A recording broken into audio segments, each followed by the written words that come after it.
कभी कभी नए उपासकों से जब वार्ता होती है और वो कृपा करके अपनी दिनचर्या बताते हैं कि हम 6:30 बजे स्नान करते हैं, तब लगता है कि क्या साधना करोगे आप। कोई भी अगर आप किसी भी तरह प्रमाद स्थिति करते हैं और 6:30 बजे तक सोते हैं तो संशय है आपके ब्रह्मचर्य पर, नहीं रह सकते ब्रह्मचर्य। जो शास्त्र और शास्त्रवेत्ता महापुरुषों ने अनुभव किया है, 4 से और 6 बजे के बीच में जो शयन करता है ब्रह्मचारी हो ही नहीं सकता, ब्रह्मचर्य रह ही नहीं सकता। या तो वो 4 से 2 बजे 3 बजे तक भजन किया हो, पूरी रात जग के फिर सोया हो तो चलेगा, वो भजन का आवेश संभालेगा। ये ब्रह्म मुहूर्त का समय और उपासक शयन करे, बहुत बड़ी हानि है। मान लीजिए खूब सत्संग सुनते हैं आप सब जन और बहुत कृपा है आपके ऊपर, लेकिन परिवर्तन नहीं हो रहा भाई। अगर आप 6:30 बजे, तो अच्छा नहीं, बिल्कुल अच्छा नहीं, बिल्कुल अच्छा नहीं। ये दिनचर्या तो बिल्कुल ठीक नहीं है। आप लोग सावधान हो, जो भी हो सावधान हो जाइए। ये बिल्कुल आपके जीवन के लिए घातक दिनचर्या है। 2 बजे बहुत उत्तम है उठना, पर नहीं तो 3 बजे, आखिरी 4 बजे। साधक होके 4 बजे के बाद शयन कर रहा है, मुझे तो नहीं लगता किसी भी स्थिति में नहीं। हमें लगता है कि दवा खवा दी जाए तो नहीं कहते, नहीं तो किसी भी स्थिति में कोई बीमारी, कोई भी ऐसा रोग अपना प्रभाव नहीं रखता जो दिनचर्या को बाधित कर दे। ये देखा है, ये केवल प्रवचन नहीं, देखा है, जीवन को देखा है। कुछ भी दिनचर्या में अपार सामर्थ्य देखा, अभ्यास में अपार सामर्थ्य है। देखो सामने पट्टी बंधवा दी गई और धनुष बाण ले लिया और शब्द दूर किया जा रहा है अन्य दिशा में, शब्द वेधी बाण संचार। अभ्यास देखो, आंख में पट्टी बंधी हुई है, शब्द किस दिशा से हो रहा है एक श्रवणेंद्र से देखना है और बाण वहीं संधान करना जहां से शब्द निकला है। अभ्यास देखो, अभ्यास का प्रभाव देखो, कितने से चमत्कार अभ्यास में लौकिक, और आप परमार्थ के पथिक, और आपका यह अभ्यास कि आप उठे और फिर सो गए। क्या मतलब, आपकी दिनचर्या क्या है? आप भगवद आश्रित, इसका मतलब प्रमादी थोड़ी है। आप भगवद आश्रित, इसका मतलब प्रपंची थोड़ी है। अहम का त्याग करके भगवद आश्रित होकर हम भगवत मार्ग में चलने वाले पथिक हैं। इसलिए सबसे प्रार्थना है,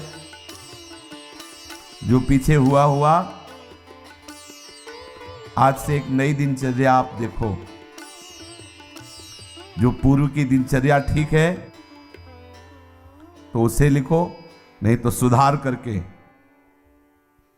और स्वयं श्री जी के सामने वो दिनचर्या रखो। दिखाने की जरूरत नहीं है,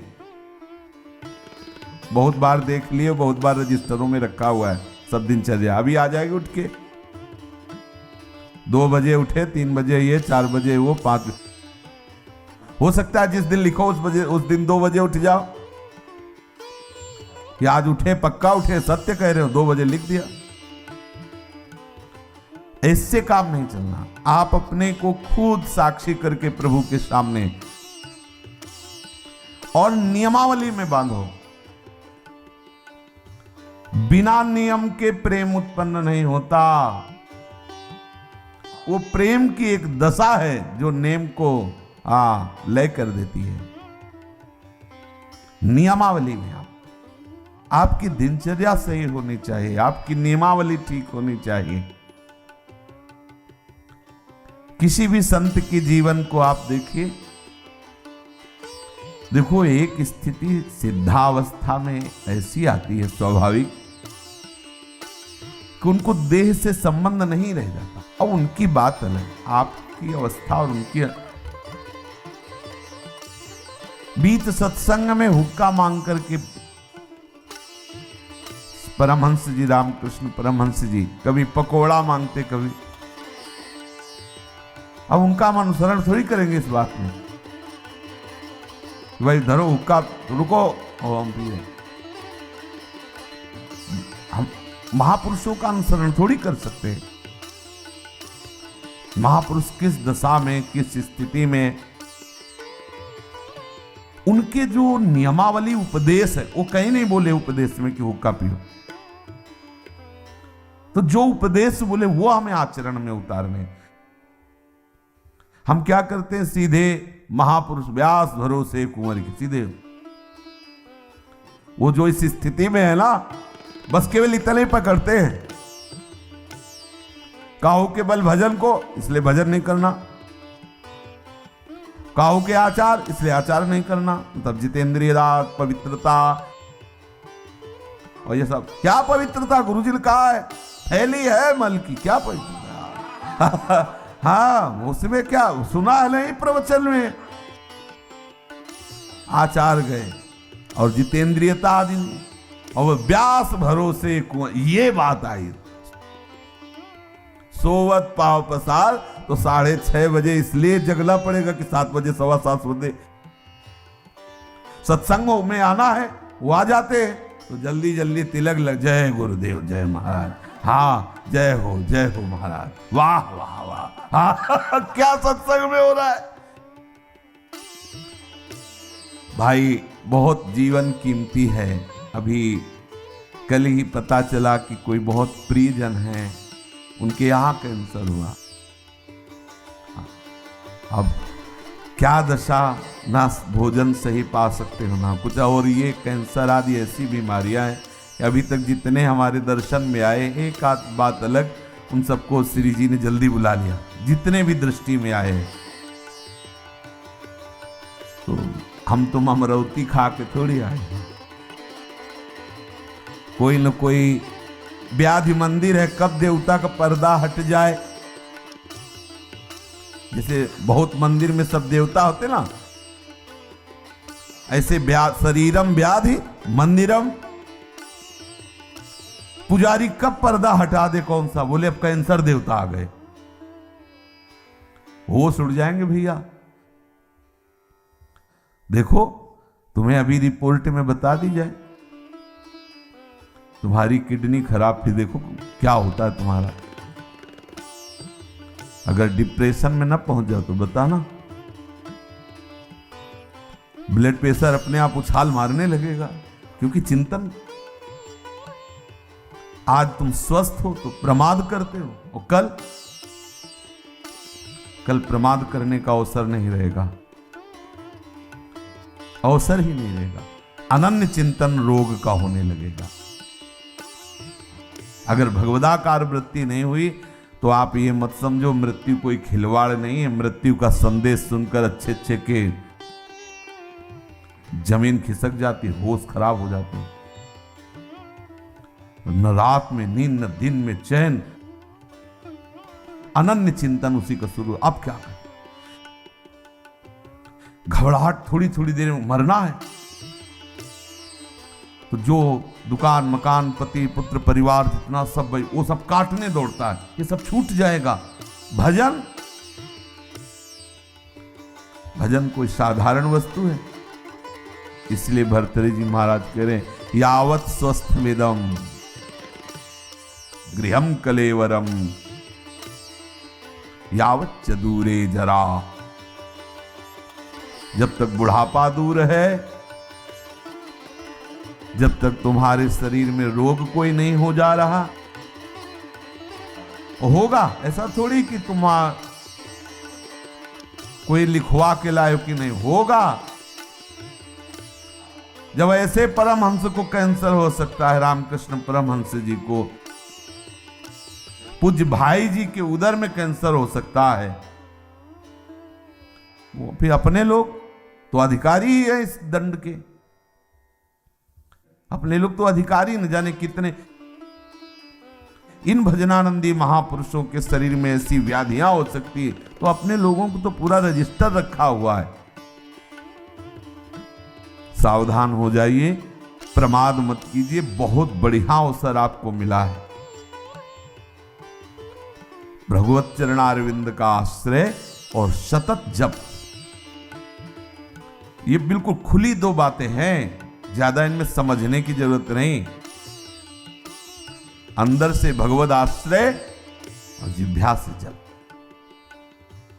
राधा वल्लभ राधा वल्लभ, श्री हरिवंश श्री हरिवंश, क्या जाता है। अगर रोज का रोज शाम के हिसाब आपको ना दिखाई दे तो बताना। रोज आपको वैराग्य बढ़ा नजर आएगा, आपको नजर आएगा, अरुचि होने लगे। सच्ची कहते हैं भजन का प्रभाव, ये तो भगवत कृपा से भगवत चर्चा हो रही नहीं। एक मिनट के लिए अंदर से मन राजी नहीं, ये जो हो रहा है, एक मिनट के लिए राजी नहीं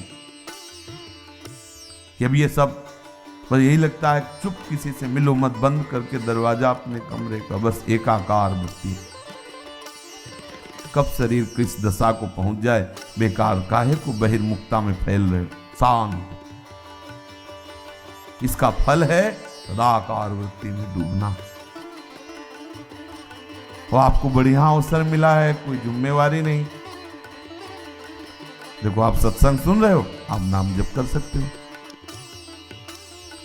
नाम में ध्यान लगाए हुए श्रवणेंद्रिय से सुनो, देखो बढ़िया आपकी समाधि अवस्था जा रही। सत्संग क्या है, एक समाधि अवस्था में डुबोने का बहुत बढ़िया। मतलब 1 घंटा 1.5 घंटा चर्चा हो रही श्रवणेंद्रिय के लिए, कहीं अन्य जाने की जगह नहीं, और अंदर से आप नामाकार वृत्ति, मंत्राकार वृत्ति, बड़ा आनंद का विषय है। अगर हम भजन छोड़ दिए, बाह्य में ही समय व्यतीत किए, तो बाह्यकरण से आप सेवाएं करते रहो, बाह्यकरण से दिनचर्या करते रहो, अंतःकरण विषय चिंतन कर रहा है, तो आनंद बाह्यकरण को होना है कि अंतःकरण को? समझना, जरा सूक्ष्मता से समझना। परिवर्तन किसका होना है? अंतःकरण का। बाह्यकरण का तो देखो 2 मिनट में परिवर्तन सब, लेकिन अंतःकरण का परिवर्तन चिंतन से होता है, भजन से होता है। बड़े बड़े हम संत महापुरुषों के समीप रहने वालों को देखा है, अंतर में भजन नहीं तो दीपक तले अंधेला पाया गया है। दीपक तले अंधेला पाया, बहुत अच्छी बात समझ, बहुत घुस के तमाशा देखा है, अंतर और बाहर। भजन नहीं तो बड़े बड़े भजनानंदी महापुरुषों के समीप रहने वाले बड़ा प्रपंच का नाटक देखा गया। वो महापुरुष तो आनंदित रहते हैं, क्योंकि उनके लिए तो एक ऐसी स्थिति है प्राप्त हो गई जहां प्रपंच का स्पर्श नहीं है, और उनके प्रभाव से बाहरी व्यवहार सामग्रियों की खूब बहुतायत होती है। तो नीचे भजन का मतलब नहीं रह जाता कि भजन क्या है, बस वो सम्मान और विषय आदि का सेवन, क्योंकि महापुरुषों का प्रभाव सम्मान दिलाता है, महापुरुषों का प्रताप, वो वस्तुएं जो विषय संबंधी सेवन में आती, अच्छी से अच्छी वस्तुएं, होता क्या है, अंतःकरण मलिन हो जाता है। इतने बड़े महापुरुष के समीप रहते हुए अंतःकरण और इतना मलिन हो जाता है को महापुरुषों पर भी अपराध कर बैठता है। जिनके प्रताप से पोषित होता है वो वहीं अपराध कर बैठता है। इसलिए प्रधान बात है, अंतर में आपका साधन चलना चाहिए, अंतःकरण आपका भगवत चिंतन में रहे। खुली बात समझ लीजिए, बाह्यकरण से बाह्य पवित्रता होती है, अंतःकरण से अंतःकरण की पवित्रता होती है। बाह्यकरण और अंतःकरण दोनों भागवतिक हो जाए तो स्वभाव का परिवर्तन हो जाता है। स्वभाव का परिवर्तन होता है तो स्वरूप का अनुभव हो जाता है। जो हमारा सखा भाव, गोपी भाव, सहचरी भाव का भाव स्वरूप है, उसकी प्राप्ति हो जाती है। इसलिए भैया चूको मत, बहुत बढ़िया अवसर, बड़ा घबराहट का विषय है। जब ये शरीर पीड़ा से युक्त होता है तो केवल प्रभु ही ऐसे जो हमें बचा सकते हैं। नहीं तो जब शरीर स्वस्थ होता है तो अहंकार देवता अपना नाटक करवाते रहते हैं, और जब अस्वस्थ हो जाता है तो मन राम उसी अस्वस्थता का चिंतन बड़ा क्लेश में। और इस संसार से मुक्त हो जाइए। अगर आप सोच रहे हो तो दिन प्रतिदिन ऐसा भयावह संसार का स्वरूप आएगा, पूछो मत। इससे मुक्त होना ही अब एक उपाय रह गया है। अब हम ये नहीं कह सकते कि जन्म जन्म, क्योंकि महामारियां, नाना प्रकार की प्रतिकूलताएं, नाना प्रकार की व्यभिचार, नाना प्रकार के खान पान की मलिनताएं ये कलिकाल में बढ़ती ही चली जाएंगी और उसका प्रभाव पड़ेगा। जैसे बाहर रोड में यदि गंदा कोई डाल दिया जाए तो उसकी खुशबू सबको आएगी, अच्छा डाल दिया जाए तो अच्छी आएगी। ऐसे ही इस सृष्टि में जो भी भयानक से भयानक आचरण होंगे, जो भी बुरे आचरण होंगे, पूरी सृष्टि पर उसका प्रभाव पड़ता है। अगर कोई बच सकता है तो भजन के प्रभाव से बच सकता है, नहीं तो प्रभाव, जैसे सर्दी का प्रभाव सबके ऊपर पड़ रहा है, पर जो कंबल ओढ़े बच। अगर कहीं भी कुछ भी मलिनता का आचरण होता है तो पूरी सृष्टि पर उसका प्रभाव पड़ता है, वो समझ में नहीं आता। अगर कोई बच सकता है कलयुग की कुचाल से तो भजन, केवल भजन, दूसरा कोई उपाय नहीं। भजन करके भगवत धाम में स्थित हो जाओ, प्रभु को प्राप्त हो जाओ, नहीं बहुत दुख भोगना पड़ेगा। अभी प्रमादी मन है तो देख लेंगे, अरे देख लें, होश खराब हो जाते हैं, मृत्यु सुखद लगने लगती है। ऐसे ऐसे कष्ट आते हैं कि वो चाहता कि मुझे कोई मार दो। सच्ची मानना, हमने देखा है, चाहता है कि इस दशा से तो अच्छा है कि मुझे मार दो। भाई मरना थोड़ी हमारा समाधान होगा, भगवत प्राप्ति समाधान। इसलिए बेचैन हो जाओ भगवत प्राप्ति के लिए। प्रेम की चलो बड़ी ऊंची बात है, लेकिन इतना तो रख लो कि अब प्रभु मुक्त करो इस नरक से।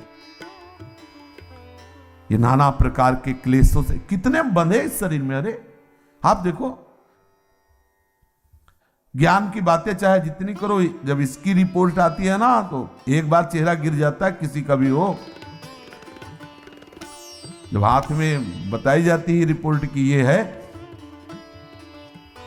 अच्छे अच्छे को एक बार जब प्रलंबासुर ले गया ना बलराम जी को, तो एक बार वो भी उदास हो गए थे, फिर उनको स्वरूप को फिर घूसा मारा। तो ऐसे साधक प्रहार करता है, अरे किसी भी विकार पर, अरे नहीं नहीं, हम तो प्रभु के आश्रित हैं, प्रभु के दास हैं, पर इतना प्रहार करने लायक बन जाओ, आपकी ऐसी मनोवृत्ति भगवदाकार हो कि आप प्रहार कर सको। इसलिए भाई सावधान रहो। ये सुबह 6:30 बजे तक सोना ये ठीक नहीं। आप सो करके सोने को गवा रहे हैं। ये सोने का समय है, सोने का, स्वर्ण का। और क्या बोले, सोने का समय गुरु जी का, खूब सो आनंद से, ऐसा नहीं।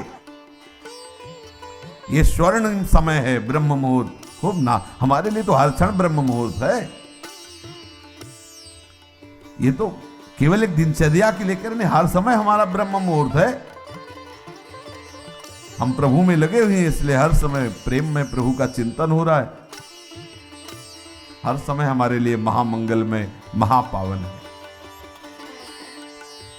देखो, आप सबसे प्रार्थना है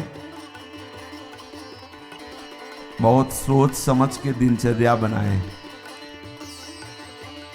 और जो दिनचर्या बनाए 10-12 वर्ष उसमें कोई विक्षेप नहीं होना चाहिए। आज गए 5 घंटे यमुना के किनारे बैठ गए, 5 दिन गए ही नहीं। ये रसिकों की दिनचर्या नहीं। ये वृंदावन की उपासना में दिनचर्या एक आपकी नियमावली। या तो आप ऐसी स्थिति में कि 5 दिन आपको शरीर शुद्ध नहीं रही तो कोई बात नहीं, दिनचर्या का फल मिल गया। आपकी दिनचर्या एक ऐसी होनी चाहिए जो बने तो कम से कम 10-12 वर्ष तो एक रस चलना चाहिए। आज ये कल वो, फिर परसों बदल गया, फिर अलग दिनचर्याएं रजिस्टर में लिखी रखी रह गई और हमारी कुछ और ही दिनचर्या चल रही। भाई ऐसा मत कीजिए। भगवत मार्ग के पथिक, चाहे आप गृहस्थ हों विरक्त हों, बहुत सोच समझ कर दिनचर्या बनाइए।